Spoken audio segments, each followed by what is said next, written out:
Hello everyone, Nihilo here, and today I wanted to talk about all of the arguments I found in the top tweets of hashtag StopGamerGate2014. So, without further ado, I want to start out with our very own Zoe Quinn. She wants to stop Gamergate for one reason, so she can move and live in peace. And I agree. I think she should be able to move and live in peace and not get death threats and, possibly die. So, yeah, you should be safe, and the vast majority of us agree. I think. I don't think it's a good argument against us. Rather, it's just an argument against our culture and how some people, not our culture specifically, but humanity as a whole, and how some people just want to watch the world burn.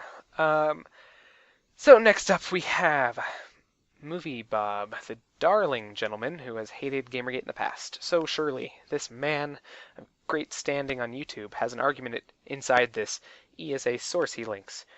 Let's see. No, not really. This woman Kate seems to be a fan of Nita Sarkeesian and has spoken out in favor of and against, or in favor of Zoe Quinn and the like, and against her opponents. And she says that we are out of touch, but I want to ask, who are we out of touch with? And what argument does she have, really, that we are catered to? But who is being catered to? Like, we are not just white neckbeards who sit in a basement. We are such a diverse group, and this has been shown time and time again. If you just look at the Huffington Post, they had 3 different Gamergate women. We're not just the straight white cis males, who have dominated gaming in the past. So, and then there's also this weird idea that we shouldn't be catered to, as in this big group of gamers should not be catered to. Last I checked, this is a consumer industry. So whoever is being catered to probably has money and is buying the product, and I think that's fair. That's how it works. Let's see, what do we have here? Zoe Quinn again. So she is still talking about how she's been victimized. It's the same argument every time. So we got another one. Okay, so, yep, there's another one, and another one. I think we get it by now, but fucking god, there's another one. Nope. And still another one. Zoe, your point has been dealt with. Okay, next. Yep, forgot about that one. Here's another one. So, the issue with Zoe Quinn's argument here against Gamergate is that she's blaming the majority for a fringe group. Her logic is faulty, it's just fallacious, and I want to give an example that uses the same type of logic. So, Ferguson, Missouri has had a lot of protests and a lot of people speaking out against the police officer who shot Michael Brown, and people are protesting this because they see it as an injustice. And that's the core. However, there were some looters, a couple dozen of them, and they went around and they stole. So I can use Zoe Quinn's logic to deface the Ferguson protesters by just saying it's a smokescreen for black people to loot. But I know this logic is just fallacious, and I know that this is just a racist attempt to hide overlook this injustice. And I think Zoe Quinn, if she wants to stick to this argument, is doing just that.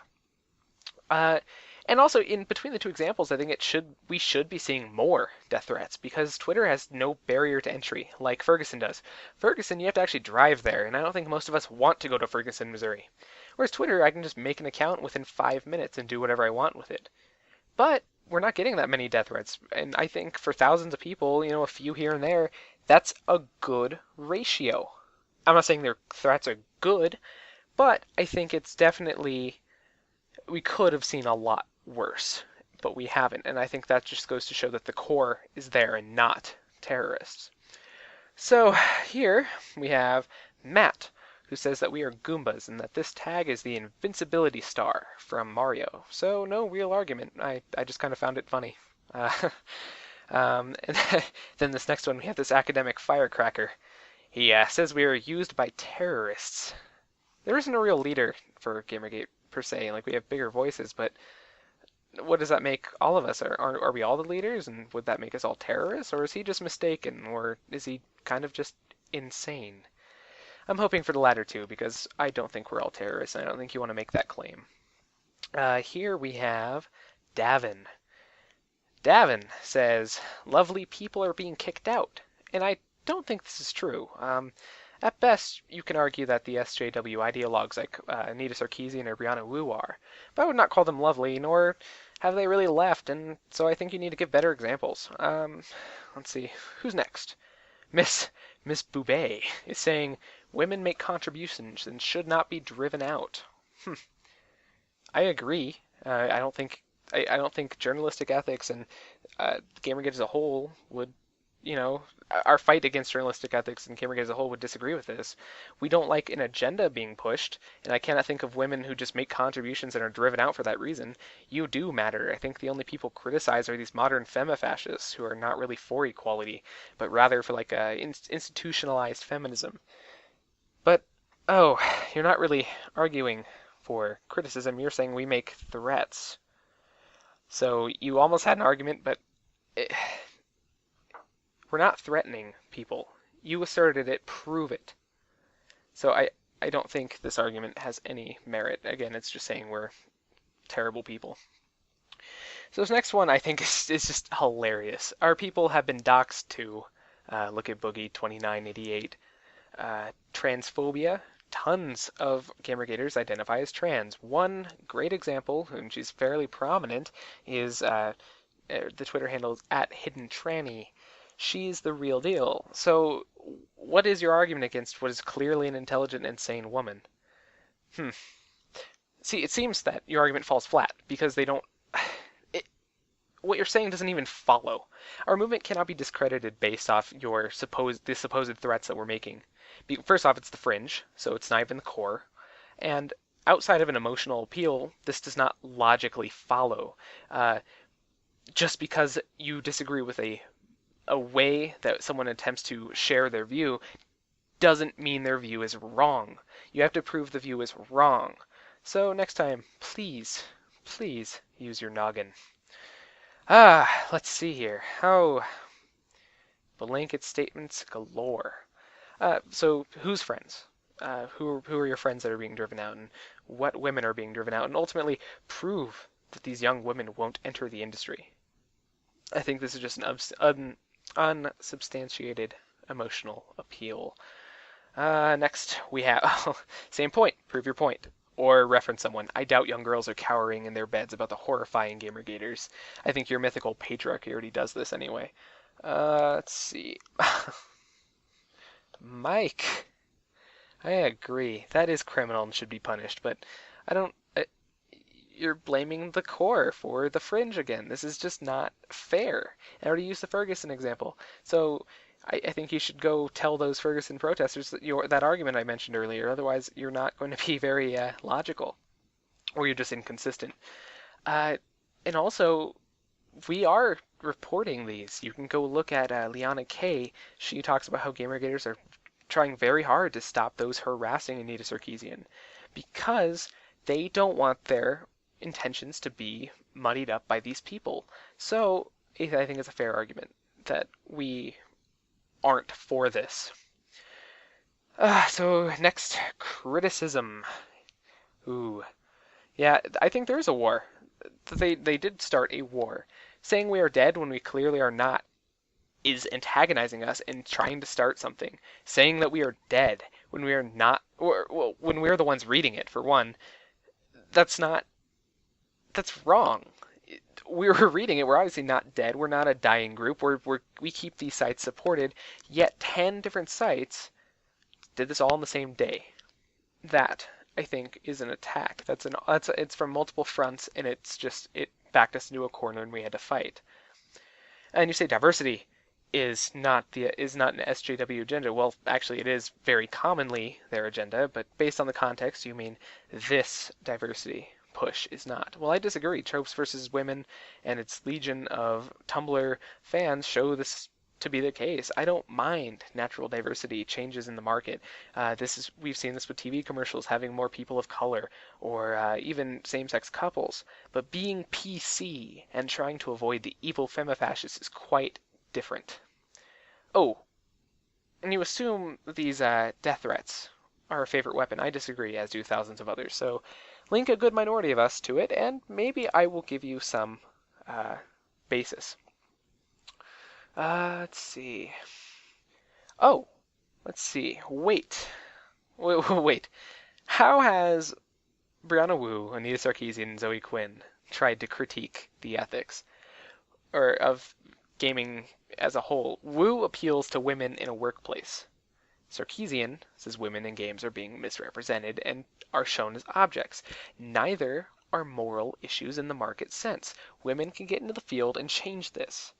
And developers can make whatever the fuck they want. You can critique them, but don't say this is something to be ethically concerned about without basing it on some ethical principle. There isn't any here. It's not equality, this is a consumer product. And I think it is a fair comparison to say that women's magazines not mentioning women, or sorry, not mentioning men, is in the same boat. These are market products, and as long as they're not causing real harm, which, by the way, have not been substantiated, you cannot claim, Anita, that people are actually becoming misogynistic because of Mario. I don't think that's true, and I think you know that. So, let's see. Yeah, games should be treated like movies. So they should be segregated, or movies and books, rather. So they should be segregated and corrupt. Romance novels are made and marketed to women. Movies, UCLA in their 2014 diversity report, I should be showing an image here, found that the vast majority of main protagonists in theatrical movies are white males. And I have both of those there, I think. And I think I also put the source below. So, sure, you misogynistic pig, you support gender roles and white male domination because you want games to be just like books and movies. Or stop making silly comparisons and confusing political and moral equality with market demographic focus. Let's see. Tired? So you're tired of a bunch of idiots who don't understand artistic criticism. You mean those people who enjoy to play the fucking art? They know what they want. Perhaps those critiquing it should ask questions instead of labeling the industry anti-women. Or that there's a literal war on women, quoting Brianna Wu from the MSNBC interview. Go buy some shitty picture art that defines your mood. Support that industry, but don't badmouth other art. Just vote with your wallet and shut up. Or provide a real argument, because at this point you're just calling other people stupid. Let's see. I think we all can agree with the ironclad logic of Eddie here. An awful thing indeed. I am now jumping ship to stop this Gamergate monstrosity. And here, Mr. Gorefield just wants the industry to improve. Prove to me that this bullshit will improve this hobby that continues to grow exponentially. You can't argue that. You're just saying that's going to improve. Is that just improving for you? Because that seems selfish to me. Give me a real reason that it shows that it will improve. Let me give some advice here to Nosferatu Nico, who just wants in. Remember, you need an affirmative yes or an assertive nod in California. So don't worry. The fearless leader of this Gamergate movement, this post of his embodies the logical fortitude of this thoughtful movement with his empty post. So yeah, thanks for watching, everybody. Please like, subscribe, share. I don't think we will be stopped by these dimwits anytime soon, unless they bring out some arguments. They don't seem to exist. So yeah, well, I'll make another video later, I guess. So, bye.